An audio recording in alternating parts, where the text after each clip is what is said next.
Hello friends, welcome to ज्ञान कोश YouTube channel. आज है 10 जून और 10 जून की जितने भी करंट अफेयर्स बनेंगी वो हम आज की वीडियो में चर्चा करेंगे। इस वीडियो का पीडीएफ आपको यूट्यूब चैनल ज्ञान कोश यूट्यूब चैनल के डिस्क्रिप्शन में मिल जाएगा, तो आप लोग डाउनलोड कर सकते हैं। चलिए शुरू करते हैं आज की कुछ महत्वपूर्ण करंट अफेयर्स। सबसे पहला क्वेश्चन, प्लांट हेल्थ क्लिनिक का उद्घाटन किया गया है। तो प्लांट हेल्थ क्लिनिक का उद्घाटन कहां पर किया गया है? ये किया गया है मणिपुर के मुख्यमंत्री एन बीरेन सिंह ने इसका उद्घाटन किया है और मणिपुर की राजधानी इंफाल के बागवानी और मृदा संरक्षण निदेशालय में इसका उद्घाटन किया गया है। अब ये जो प्लांट हेल्थ क्लिनिक है, इसका मुख्य उद्देश्य क्या है? तो इसका मुख्य उद्देश्य है कि कृषि और बागवानी के माध्यम से मणिपुर की आर्थिक वृद्धि करना ही इसका मुख्य उद्देश्य है। अभी मणिपुर के मुख्यमंत्री श्री एन बीरेन सिंह ने प्लांट हेल्थ क्लिनिक का उद्घाटन किया है, जिसका मुख्य उद्देश्य रहेगा कि मणिपुर में कृषि और बागवानी के माध्यम से आर्थिक वृद्धि को बढ़ावा देना। अब ये मणिपुर में इसका उद्घाटन किया गया है, तो मणिपुर के बारे में कुछ बातें पढ़ लेते हैं। मणिपुर की राजधानी क्या है? इम्फाल। मणिपुर का सबसे बड़ा शहर भी क्या है? इम्फाल। मणिपुर में जिले कितने हैं? 16 है। मणिपुर की राजभाषा क्या है? मणिपुरी। मणिपुर राज्य का गठन कब हुआ था? 21 जनवरी 1972 को। मणिपुर के राज्यपाल कौन है? नजमा हेपतुल्ला। और मणिपुर के अगर मुख्यमंत्री की बात करें तो एन बीरेन सिंह, हमने अभी अभी बताया है। लेकिन अगर ये पूछा जाए कि मणिपुर के मुख्यमंत्री एन बीरेन सिंह कौन सी पार्टी से हैं, तो वे भाजपा पार्टी से हैं। उसके बाद बढ़ते हैं अगले क्वेश्चन की तरफ। ओडिशा कैबिनेट ने राष्ट्रगान को मंजूरी दी। तो ओडिशा कैबिनेट ने राष्ट्रगान नहीं, सॉरी माफ करिएगा, राज्यगान को मंजूरी दी है। तो अभी राज्यगान कौन सा उन्होंने मंजूर किया है? तो ओडिशा के मंत्रिमंडल ने या कैबिनेट ने अभी वंदे उत्कल जननी ये राज्यगान घोषित किया है। राज्यगान अर्थात कि ओडिशा राज्य का ये गान रहेगा। ये 1912 में लिखा गया था। किसके द्वारा? ये कांता कवि लक्ष्मी कांता महापात्र के द्वारा लिखा गया था, जो 1994 से ओडिशा की विधानसभा के प्रत्येक सत्र के अंत में गाया जाने लगा था। तो 1994 से ये विधानसभा के प्रत्येक सत्र के अंत में गाया जाता था। इसी बात को ध्यान में रखते हुए ओडिशा कैबिनेट ने वंदे उत्कल जननी को अपना राज्य गान मंजूर किया है। और ये जो राज्य गान है वंदे उत्कल जननी, ये ओडिशा की महिमा और प्राकृतिक सुंदरता का प्रतीक है। ये बात आप लोग जरूर ध्यान रखिएगा कि जो राज्य गान है ये किसका प्रतीक है? तो ये ओडिशा की महिमा और प्राकृतिक सुंदरता का प्रतीक है। अब ये ओडिशा ने मंजूर किया है, तो ओडिशा के बारे में कुछ बातें पढ़ लेते हैं। ओडिशा की राजधानी क्या है? भुवनेश्वर। ओडिशा में जिले कितने हैं? 30। ओडिशा की राजभाषा क्या है? ओडिया। ओडिशा राज्य का गठन कब हुआ था? 26 जनवरी 1950 को। ओडिशा के वर्तमान राज्यपाल कौन है? गणेशी लाल। और मुख्यमंत्री की अगर हम बात करें तो ओडिशा के मुख्यमंत्री हैं नवीन पटनायक। तो ये इस क्वेश्चन से जानकारियां मिलती है। उसके बाद बढ़ता है अगले क्वेश्चन की तरफ। रिचर्ड डॉकिंस पुरस्कार से सम्मानित किया गया है। तो रिचर्ड डॉकिंस पुरस्कार से सम्मानित होने वाले पहले भारतीय भी बने हैं। कौन बने हैं? ये बने हैं प्रसिद्ध कवि, गीतकार और लेखक जावेद अख्तर। ये जो डॉकिंस पुरस्कार था ये वर्ष 2020 के लिए उन्हें मिला है।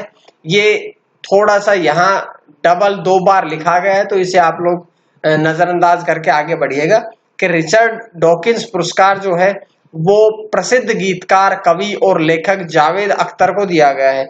जावेद अख्तर पहले भारतीय है जिनको यह पुरस्कार मिला है और उन्हें वर्ष 2020 का पुरस्कार मिला है। ये पुरस्कार किस क्षेत्र में दिया जाता है? तो ये पुरस्कार जो है तर्कसंगत विचार, धर्मनिरपेक्षता, मानव विकास और मानवीय मूल्यों को अहमियत देने के लिए प्रदान किया गया है। लेकिन ये पुरस्कार 2003 से ही प्रतिवर्ष दिया जाता है। किस किस क्षेत्र में दिया जाता है? तो ये विज्ञान, रिसर्च, शिक्षा और मनोरंजन के क्षेत्र में सन 2003 से दिया जा रहा है। उन्हें जावेद अख्तर को ये मिला है तर्कसंगत विचार, धर्मनिरपेक्षता, मानव विकास और मानवीय मूल्यों को अहमियत देने के लिए, यानी कि तो ये उन्हें पुरस्कार मिला है। उसके बाद बढ़ते हैं अगले क्वेश्चन की तरफ। उत्तराखंड की ग्रीष्मकालीन राजधानी घोषित की गई है। तो उत्तराखंड की ग्रीष्मकालीन राजधानी किसे घोषित किया गया है? ये की गई है गैरसैंण जो है वो चमोली जिले में स्थित है, जिसे अब उत्तराखंड की ग्रीष्म गर्मियों की राजधानी के रूप में भी घोषित किया गया है। ये घोषणा राज्यपाल बेबी रानी मौर्य के सहमति के बाद की गई है। तो उत्तराखंड की ग्रीष्मकालीन राजधानी घोषित की गई है। तो कुछ बातें हम उत्तराखंड के बारे में पढ़ लेते हैं। उत्तराखंड की राजधानी क्या है? देहरादून। उत्तराखंड में जिले कितने हैं? 13। उत्तराखंड की राजभाषा क्या है? हिंदी और संस्कृत। उत्तराखंड का गठन कब हुआ था? 9 नवंबर सन 2000 को। उत्तराखंड के राज्यपाल कौन है? बेबी रानी मौर्य। तो ये जानकारी हमें उत्तराखंड के बारे में मिलती है। उसके बाद बढ़ते हैं हम अगले क्वेश्चन की तरफ। राजकौशल पोर्टल और ऑनलाइन श्रमिक रोजगार विनिमय, ये दोनों पोर्टल की शुरुआत की गई है। तो ये दोनों पोर्टल की शुरुआत किसने की है? इनकी शुरुआत की है राजस्थान सरकार द्वारा। अब ये जो दोनों के दोनों पोर्टल है, इनका मुख्य उद्देश्य क्या है? तो इसका उद्देश्य है जो प्रवासी श्रमिक हैं उनके लिए अवसरों की उपलब्धता में सुधार करके उद्योग और मजदूरों के बीच के फासले को कम करना। जो उद्योग है उनके और जो श्रमिक हैं उनके दोनों के बीच जो फासला है उस फासले को कम करना ही इन पोर्टल का मुख्य उद्देश्य है। राजस्थान सरकार ने शुरू किए हैं। तो कुछ बातें राजस्थान के बारे में पढ़ लेते हैं। राजस्थान की राजधानी क्या है? जयपुर। राजस्थान में जिले कितने हैं? 33। राजस्थान की राजभाषा क्या है? हिंदी। राजस्थान का गठन कब हुआ था? 1 नवंबर 1956 को। और राजस्थान के राज्यपाल कौन है? कलराज मिश्र। और अगर हम मुख्यमंत्री की बात करें तो कांग्रेस पार्टी के अशोक गहलोत वर्तमान में राजस्थान सरकार के मुख्यमंत्री हैं। उसके बाद बढ़ते हैं अगले क्वेश्चन की तरफ। कोरोबोट नामक रोबोट विकसित किया गया है। कोरोबोट ये नया रोबोट है जिसे विकसित किया गया है। किसने विकसित किया गया है? ये महाराष्ट्र राज्य के थाने जिले में इसे विकसित किया गया है। इसका मुख्य उद्देश्य क्या है? क्योंकि वर्तमान में कोविड-19 से पूरा विश्व परेशान है, तो उसी बात को ध्यान में रखते हुए कोविड-19 के मरीजों की जो लोग देखभाल करते हैं, उन लोगों जो कोविड-19 के मरीजों की देखभाल करते हैं, उन देखभाल करने वाले लोगों को शारीरिक संपर्क कम करना पड़े मरीजों के साथ, यही इस रोबोट का मुख्य उद्देश्य है कि उनके संपर्क के जो कार्य है वो ये रोबोट कर लेगा।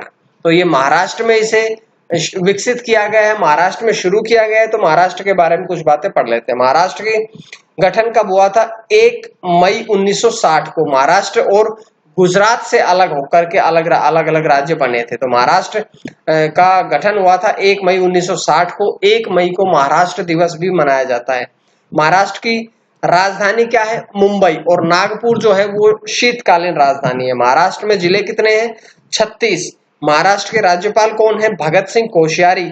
और महाराष्ट्र के मुख्यमंत्री कौन है? उद्धव ठाकरे, जो कि शिवसेना से संबंध रखते हैं या शिवसेना प्रमुख भी माने जाते हैं।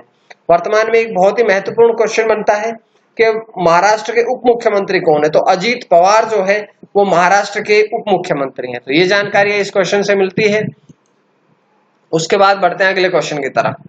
कोविड बीप नामक ऐप लॉन्च की गई है। तो कोविड बीप नामक ऐप किसके द्वारा लॉन्च की गई है? ये लॉन्च की गई है केंद्रीय मंत्री जितेंद्र सिंह के द्वारा। कोविड-19 के रोगियों की सुविधा के लिए ये ऐप लॉन्च की गई है। ये भारत में बनी पहली स्वदेशी किफायती वायरलेस शारीरिक मानक निगरानी प्रणाली है।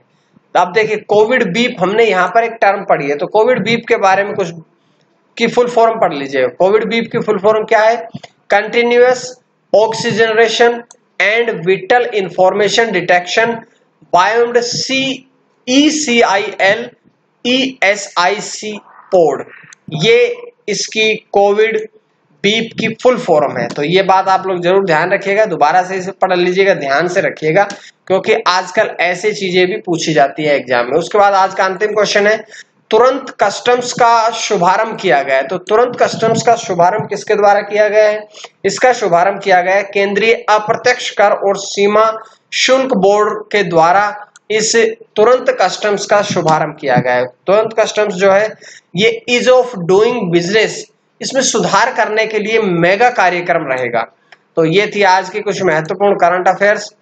उम्मीद है आप लोगों को पसंद आई होगी, और अगर पसंद आई तो आप लोग ज्ञानकोश यूट्यूब चैनल को सब्सक्राइब जरूर करें ताकि आपको और भी वीडियोस मिलती रहे।